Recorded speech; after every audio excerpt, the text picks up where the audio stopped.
Good day, guys. Good evening, good afternoon, good morning, wherever you guys are. Continuing on that spiritual journey. Today I'm going to do Genesis 5 to 9. We already do Genesis 1, Genesis 2, Genesis 3, and 4. And now we're going to do 5 to 9 in that recording today. I've been under the weather. That's why I haven't been able to do it yet. I was under the weather for a few days. I'm still recovering from maybe, I don't know if it's the flu or RSV. Nobody seems to know. But I definitely know it wasn't COVID. I did a test and it wasn't COVID. So, wherever you guys are today, I'm hoping that you guys are having a wonderful day and that you guys are still on your own spiritual journey, however direction you want to take that. So, with that said, guys, whenever you get a chance, so you can subscribe if you like the video and like it also. Subscribe and like if you like the video. If you do like it, also share it with other people so that I can keep making more of those videos. So we're going to start with Genesis 5. And it says, "This is the book of the generations of Adam. In the day that God created man in the likeness of God made he him." So basically they're saying that God created Adam in his likeness, right? "And male and female created he them, and blessed them, and called their name Adam, and in the day when they were created.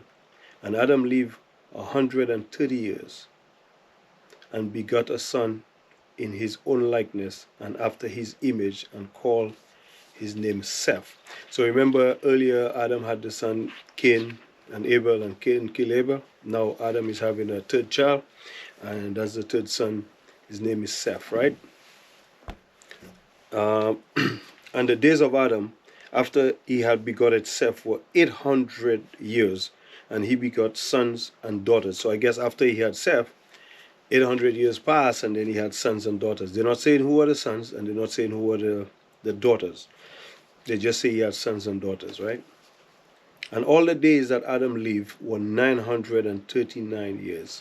So Adam lived 939 years old when he died, right? So he was 939 days.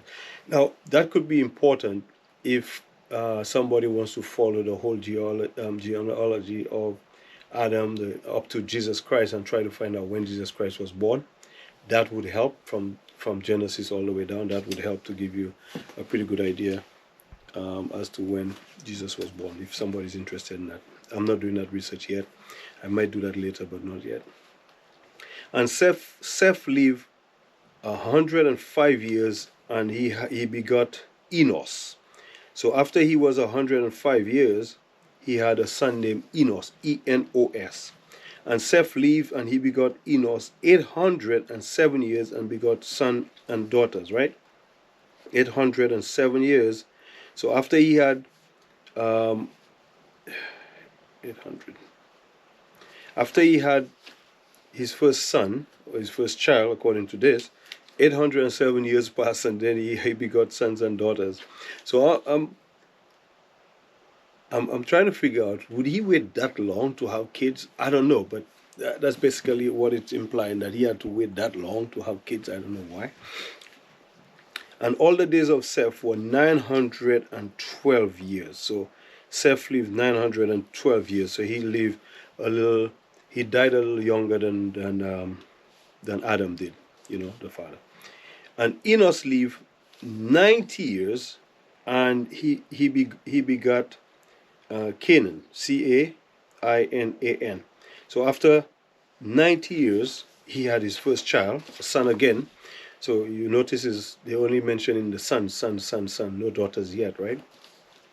So Enos had a son named Canaan, Cainan. "And Enos lived after he begot Cain 850 years after he had Canaan, and he begot sons and daughters." So they're not saying who are the sons, they're not saying who are the daughters at all. They're just saying sons and daughters. So here comes a generation, but nobody seems to follow the generation except the line in which they wanted to follow. So the Bible is written in a way that it's telling it's following a line, a generation line that has been chosen, right, by whoever decide, well, this is the line that we're going to follow, whether it is by the supreme being, God, whatever, I'm not sure, it doesn't really say, but you could see that this is a line that's been followed. It's a male line that's been followed. That I can say as a matter of fact, based on the writing. So the lines has been following the men of the family, right? And all the days of Enos were 905 years. So he died when he was 905. And Canaan lived 70 years, and he, after the son of Enos, Canaan, now you have Canaan lived, and all the days of Enos were 905 years, and Canaan lived 70 years and begot Mahalalel. Mahalalel. Mahaleel. Mahalalel, right? So here you got another son being done here. And Canaan lived, after he begot Mahalalel, 840 years. So he lived 840 years, and then he had sons and daughters. Again, sons and daughters, but they're not telling you who are the sons and daughters, right? And then he had, sorry guys, I'm making notes because it's the first time I'm reading this thing myself. And all the days of Canaan were 910. So he died at 910 years old. And Mahalalel lived 65 years, right? After 65, he had his first son named Jared. So after 65 now, you have Jared. And Mahalalel lived and begot Jared 830 years, okay? And he begot sons and daughters. Again, they have this son, and then they have sons and daughters, but they're only concentrating on the elder, the first child. So there is a trend going on there. Is the first child has been considered all over, with the exception of the beginning when you had Abel and Cain, where Cain was the eldest, but Cain line is been pushed out, and Seth came as almost like a replacement to Abel, and now they're following that line of that son. So you notice that is that line has been followed. They're not saying much about Cain at this point, and they just keep moving on, right? And Mahalalel lived, after he begot Jared, 830 years and begot sons and daughters. And all the days of Mahalalel were 895 years. 895 years, and he died.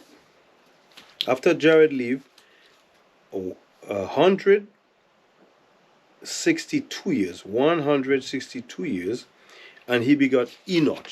Now remember, Enoch, Enoch, some say Enoch, some say Enoch, we could say Enoch, maybe make the H silent, so for the purpose of this we'll say Enoch.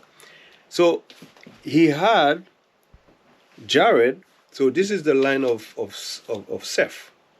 So now we have Enoch, but remember Cain had a son named Enoch also. So remember I told you guys that might become important. I don't know, for some reason it might become important. Now it is. Now we are talking about two Enochs now. But the Enoch that we're referring right now is the Enoch which is from the line of Seth, not the Enoch from the line of Cain, right? They're not concentrating anything on Cain at this point. They're just concentrating on Seth's bloodline and the first child of each of the sons, right? Let's get over to the next one. And Jared lived, and he begot Enoch 800 years, and then he had sons and daughters, right? So he after 800 years, he had sons and daughters, and all the days of Jared were 962 years, 962, all right? And he died. And Enoch lived 65 years. So Enoch lived 65 years, and then he had Methuselah, or Selah, I guess Methuselah or Methuselah. It depends on where you're from and what your accent is and how you make your pronunciation. So he had so Enoch now have a son named Methuselah, Methuselah, and Enoch walked with God after he begot Methuselah. So this is also important, right? So now this is where, as we're reading, this is the other time that you see that God has been brought back into the mix of all this process. So now they're saying Enoch now he after he had Methuselah, he walked with God, and and after he begot Methuselah, 300 years after that, then he had sons and daughters. So now he's in he's walking with God, which means that he's getting the for lack of a better word, if you're walking with someone, you guys are having conversation, right? If you take it in today's events as what we do, as we walk in with someone, we have conversation with that person, and we share information, and the person could depart knowledge onto us, right? And we listen. In that case, Enoch was walking with God, and God was passing on information onto him. So he had to have been favored by God in order for him to be walking with God, right? If he wasn't favored by God, he would not be walking with God. So I guess by he being in favor with God at that point, very likely God is gonna favor his kids also, right? That's what I'm thinking. That might end up happening. And all the days of Enoch were 365 years. 365. So now you notice, out of all the other ones that died, most of them died like between 900 and something to 800 years, or 800 and something to 9 something, however you want to put it. But Enoch, 365. 365 he lived, right? So this is the one that died the youngest. But he only died at that age after he walked with God, right? He did not live as long as the others, because the others did not walk with God. You never saw any of the other sons walking with God, right? But Enoch was the only one that they showed that walk with God. All right, so 360. And Enoch walked with God, and he was not, for God took him. So okay, that's interesting. So the reason why he stayed 365 was because God took him from the earth. So basically that's what I'm reading. Enoch walked with God, and he was not, for God took him. So God took him at 365. So he walked with God, I guess, whatever the deal was, and God took him then. Okay, that's interesting. I'm going to make a line here so I don't forget that piece. And Methuselah, Methusela, which remember is the son of Enoch, and they're going down the bloodline of the first child, and the first child always seems to be a boy. For some reason, it's always a son, first child, right? And Methuselah lived after he begot Lamech. So now you have a son Lamech after he was 782 years old. 782, right? 782, he had Lamech. And then he had sons and daughters. He begot sons and daughters. And all the days of Methuselah were 969 years. So you see how the years go back again. So Enoch was the only one that died young. So because God took him. So God took him young, right? So very likely God had a purpose for him, and God could not let him live that long, and God took him. So very likely that's what happened to Enoch. I'm gonna there's another book called the Book of Enoch. I might end up looking into that to see if there's any information as to what happened to him then. And Lamech, Lamech, Lamech, Lamech lived 802 years, and then he begot a son, right? So after 802 years, Lamech had a son, and he called his son Noah.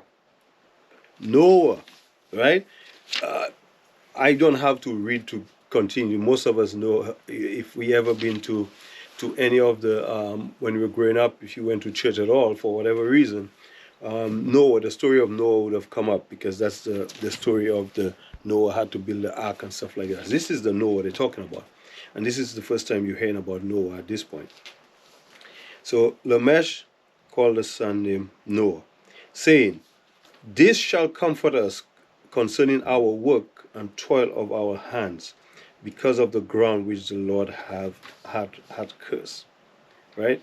So Lamech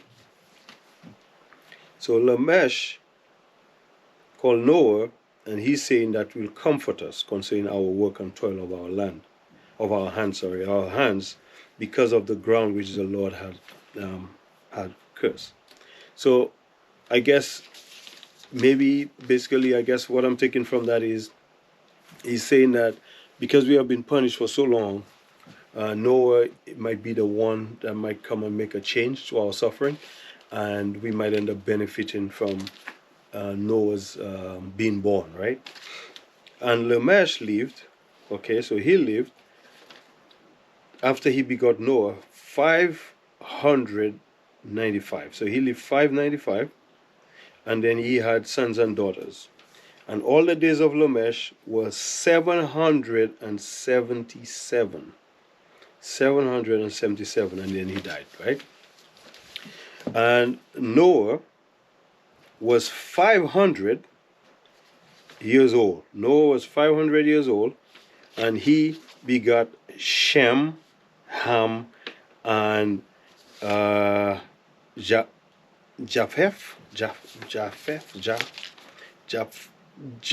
I don't know how to pronounce it, but I think it's Japheth, I believe. I think that's how they pronounce it, Japheth. So we had Shem, S-H-E-M, Ham, H-A-M, and Japheth, I guess that's how they pronounce it, Japheth. I wasn't there during the time. I don't know how they would pronounce it, but that's how I'm going to pronounce it, Japheth, right? So after 500 years, he had those three sons, Shem, Ham, and Japheth, after 500 years. So they're not telling you at what age he had each one of them. I don't believe they were, I don't know if they were triplets, I don't know. But normally they would say, hey, at this age he had that one, at that age he had this one, but this particular instant, it's not broken down like that. So I don't know what happened there, but we know he had Shem, Ham, and Japheth, right? So that's 5. So Genesis 6, I guess I'm moving too slow for you guys, but that's okay, guys. We'll get through. Genesis 6, and it came to pass when men became to multiply on the face of the earth, and daughters were born unto them. So now you have men multiplying, and daughters have been born unto those men. So don't forget, you still have Cain. Cain still had his wife, and he had kids, and his kids are having kids. Just like, what's his name? What's the kid name? Oh my God. Oh my God. Let me go back. What's the kid name, man? His name just slipped off my mind. Seth. Seth. His name slipped off my mind. Just like Seth had his generation building his generation, Cain also had his generation being built. But Cain's generation had started before Seth. Because remember, Cain was there before Seth, and Cain had already started having kids. So that's an important thing. So when they say that, and it came to pass when men began to multiply on the face of the earth, don't forget about Cain also is part of that story. Right? And that the sons of God saw the daughters of men, that they were fair, and they took them wives of all which they chose. So they're saying that the women were fair, which means fair in complexion. So very likely they were like maybe a brownish color, light brownish color. Because remember, with Cain, when they kicked Cain out, Cain was afraid that they might have killed him, which means that there were already people on the earth at that before around him, but not in the garden at the time, according to the Bible, because they were in the garden. They kicked them off just outside of the garden, and while they were on the outside of the garden, that's when Cain killed Abel, and they kick him out. If you guys remember, they kick him out and put a mark on his head because he was afraid they weren't going to kill him, and God put a mark so that nobody could kill him. So Cain was intermingling with this whoever was already there. I am saying that I believe it was the two other race was already existing, the black race and the Asian race, and that Cain race is from the most recent race, which is the Caucasian, right? Or as some people might say, white. So that would explain why they were fair, right? Why the color was fair, because if you're having kids with a black person or a darker skinned person, very likely the kids might become fair. Some might be darker, some might be lighter. And if you're having kids like with Asian, from a Caucasian standpoint, they would also have the fair complexion, right? That's my opinion. I believe that's what happened, right? And let's go back and 2:6:2, that the sons of God saw the daughters. So sons of God. So that's very important.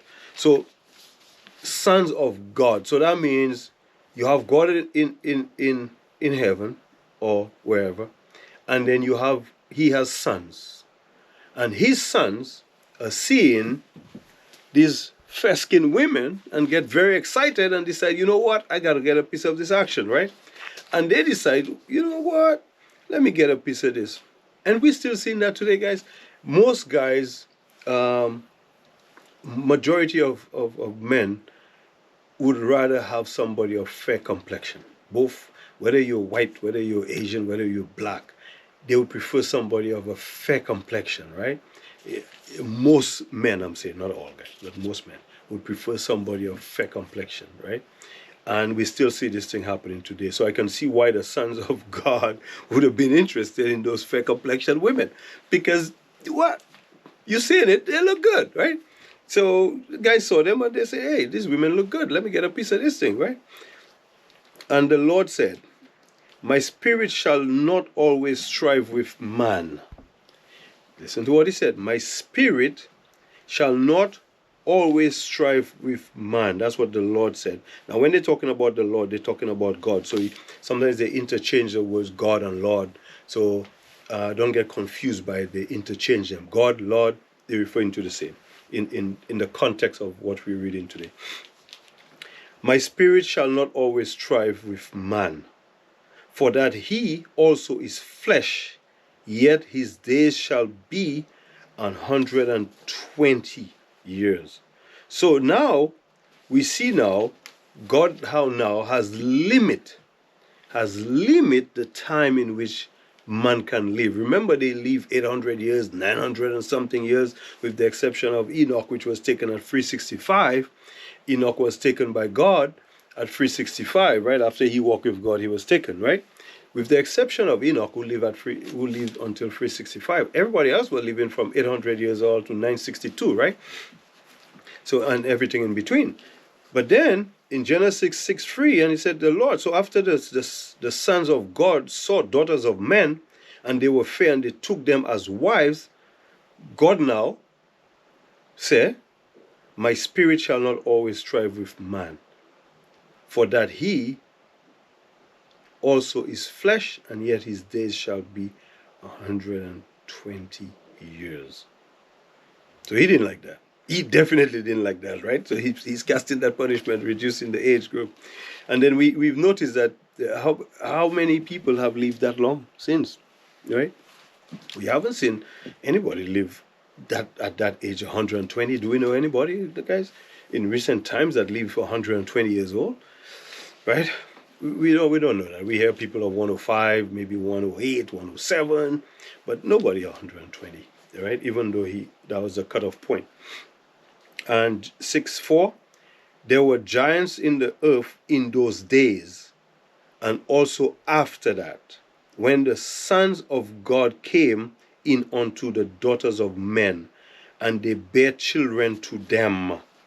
And they bare children to them, the same became mighty men, which were old, men of renown. So here you have the sons of God came, take the fair ladies, have kids with them, and then they were like giants. Giants, right? They were giants. They had kids with them, right? That's what it says. They bear children with them. The sons of God came on earth, have kids with those fair ladies, and these ladies were giants, right? I'm sure that's going to come in the giant part. I'm sure it's going to be important. I'm going to circle that. I'm going to put a line under that, guys, because I believe that might end up coming back at some point. Let me put a little asterisk there. I have a feeling it will come back. 6:5, and God saw that the wickedness of man was great in the earth, and that every imagination of the thoughts of his heart was only evil continually. So God realized that man, because remember he talked about the spirit, his spirit shall not always strive with man. Remember when in the beginning, when he created Adam, he blew his spirit into Adam, right? So that's the spirit he's talking about. He put that spirit in man, and that spirit continued from Adam onto all the generations. That same spirit that he had put in Adam. So that it just keep going through. And now he's sorry. And now you have the sons of God who goes and have children with the fair, the daughters of men who were fair, and now they are giants. And God saw the wickedness of man. So now, because of that interbreeding from God's sons to the daughters of men, now they become wicked, right? And he's saying wicked in their heart, and it's continuously becoming wicked. They're coming worse and worse and worse. They're becoming more evil. They just continues to be evil, right? Those mixed breed just continue to become evil. And it repented the Lord that he had made man on earth, and it grieved him at his heart. So God became painful because he made man, right? And it hurts him, it grieves him. You know, like you lost a child, like something you have the kid, you don't lose the kid, but the kid went away and the kid started being bad, and you're like, oh my God, this is my son who's doing this. I can't believe this, right? So that's how God felt. God felt like he was grieved because he knew what he created. And after he created it, he didn't expect it to be that way, right?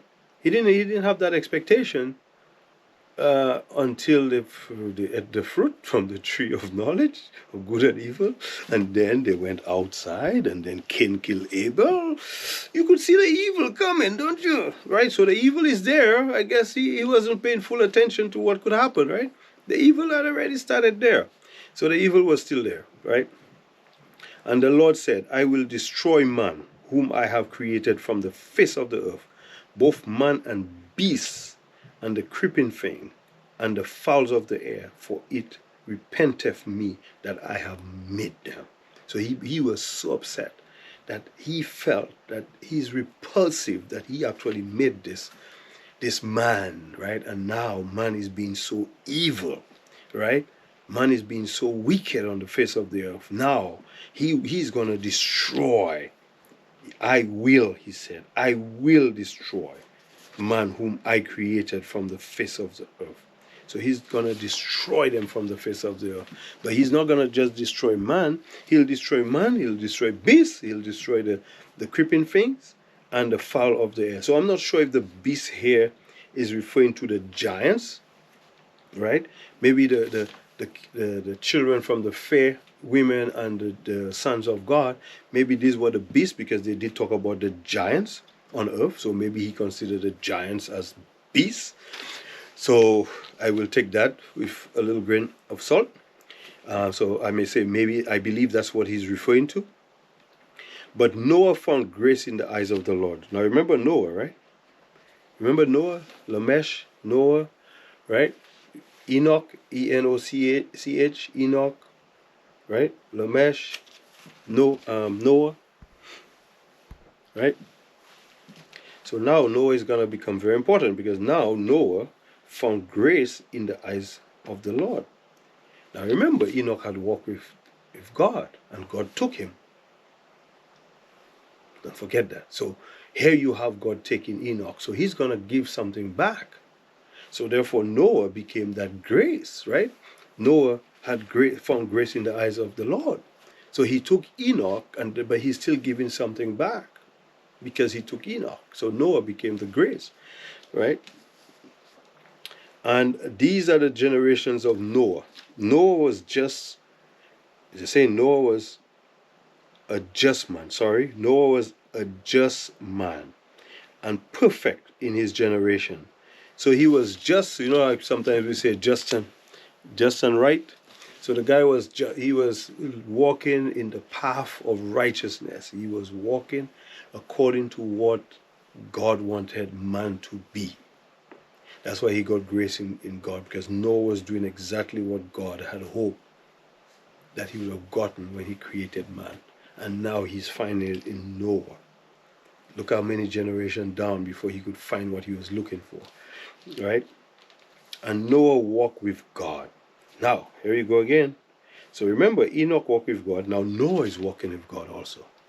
Let's see what's going to happen. And Noah had 3 sons. Now they're not saying when, but he said they had 3 sons, Noah. He had Shem, Ham, and Japheth, right? Japheth. So he had three sons, Shem, Ham, and Japheth. This name is going to become important because that's why they keep throwing up those names on us every time they keep throwing it at us, right? It's going to become important. The earth also was corrupt before God. So God is seeing the world as a corrupt world. As we're seeing it now, guys. We see the world as we see it right now, the same way God is seeing the world, the same way we're seeing it right now. We see all the corruption, we see all the political divide, we see all the infighting, unnecessary stuff. We see it still happening today. Look, this is Genesis from the Bible. Right? And the earth was corrupt before God. And the earth was filled with violence, guys. Filled with violence. This thing is still happening today. We still have violence. We are still filled with violence on this earth. We are still corrupt, right? The earth is still corrupt by man. And look, this is from Genesis. That's why I told you guys the Bible is one of the greatest books ever written. It has past, present, and future. This is present. It's going into the future, right? And God looked upon the earth, and behold, it was corrupt, for all flesh had corrupted his way upon the earth. And God said unto Noah, the end of all flesh is come before me, for the earth is filled with violence through them, and behold, I will destroy them with the earth. So now God is telling Noah straight up, as Noah is walking with God, God is telling Noah what's going to happen. Hey, I'm going to destroy this earth. I'm going to destroy everything that's there. I'm going to destroy everyone that's there, right? Make thee an ark, right, of gopher wood, right, Gopher, of gopher wood. Make thee an ark of gopher wood. Rooms shalt thou make in the ark, and shall pitch it within and without with pitch. So basically they're going to pitch some parts of the boat will be pitched, just like they still make boats similar to the time that Noah made the boat. As you could see, they still make ships similar to that. And he's giving him the blueprint how to do it. That's why he's walking with him. He's giving him instruction as he's walking with God, right? And this is the fashion which thou shalt make it of. So God is giving him more instruction. The length of the ark shall be 300 cubits. So that's the length of the ark, 300 cubits, right? Cubits, C-U-B-I-T-S, 300 cubits. The breadth of it, 50 cubits, C-U-B-I-T-S, 50. And the height is 30 cubits, right? So you have 300 cubits. Let me just write that down. You have 50 cubits right here. And then you have 30 cubits right here. Now, a cubit, from what I understand, is the length from your elbow, I think it was. I think it's your elbow or your arm to your fingers, to your fingertip, I believe. I'm not sure if it's from your elbow. It might be from the elbow to your fingertip, I believe it was. From the elbow, like when you take a rope and you tie it like this, right? So this would be a cubit. So every time you take a rope, like sometimes we take wires, extension cords, we take hoses sometimes, and then we take it and we do it like this in our arm. So one of these would be like a cubit, right? So that would be like a cubit. One of these would be like a cubit, I believe. You guys can do the research. C-U-B-I-T-S. You guys can look into it. But I believe that's what it was. All right. A window shalt thou make of the ark, and in a cubit shalt thou finish it above. So he's telling him, make a window, and then above make a window, and then it's a cubic in height, the cubit. So it's going to be 1 cubit, so maybe about 1.5 feet, maybe 2 feet in height. And the door of the ark shalt thou set in the side thereof, with lower, second. So you have doors, one door. He didn't say doors, he said door and the door. He didn't say doors, so one door. And you have on this, and thou shalt set the side thereof with a lower, second, and third stories shalt thou make it. So God is telling him you got to make this thing in 3 stories, right? The lower level, second level, third level. So that's 3 stories that you shall make it. And behold, I, even I, do bring a flood of water upon the earth to destroy all flesh, wherein is the breath of life from under heaven, and everything that is in the earth shall die. So even your last breath, you're gonna take your last breath, and it's not gonna be enough. You're gonna die. So he's gonna take the life of